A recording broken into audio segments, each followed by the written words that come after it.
Hey, welcome to week 3 of Foundations here at Crossbrand. I'm glad you came back. I'm glad we're still in the thick of things. Now, the objective for week 3 is really simple. We're going to explore what it means to actually know God, to reflect on how knowing Him influences our walk with Him, influences our relationship with Him, instead of just simply, following religious patterns and things like that. If you're familiar with, well, now that you are familiar with, I should say, how to study God's word, this lesson this week is going to take that skill and help you to accomplish this actually, which is the most important part of your walk. And that is knowing the nature and the character of who God is. Because if we know that nature and that character, then we can trust Him. But in Matthew chapter 7 and verse 23 is one of the most disheartening scriptures in all the Bible.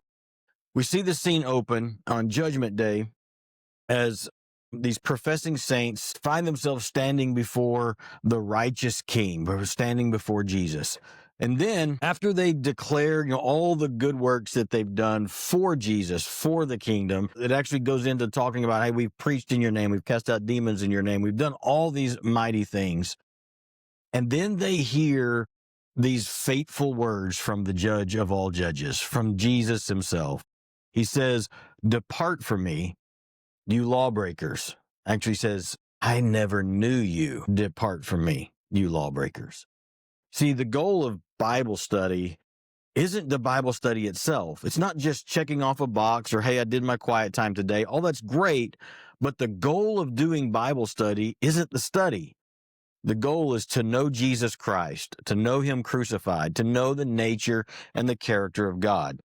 And that's what we're going to talk about all this week. There's 4 or 5 lessons, I believe, in this week's session before we get into our meeting coming up on Sunday. So get ready, get you a pen, get you a journal, get ready to put some answers and some things in the online class. I do want to remind you of that. Be sure, as we have discussion questions in each lesson, each short lesson through the week, to put your answers in the online course so that I can see them, so that the class can see them, and we can get some discussion going that way. So buckle up and get ready. We're going to talk about what it means to know the nature and the character of God. Let's get started.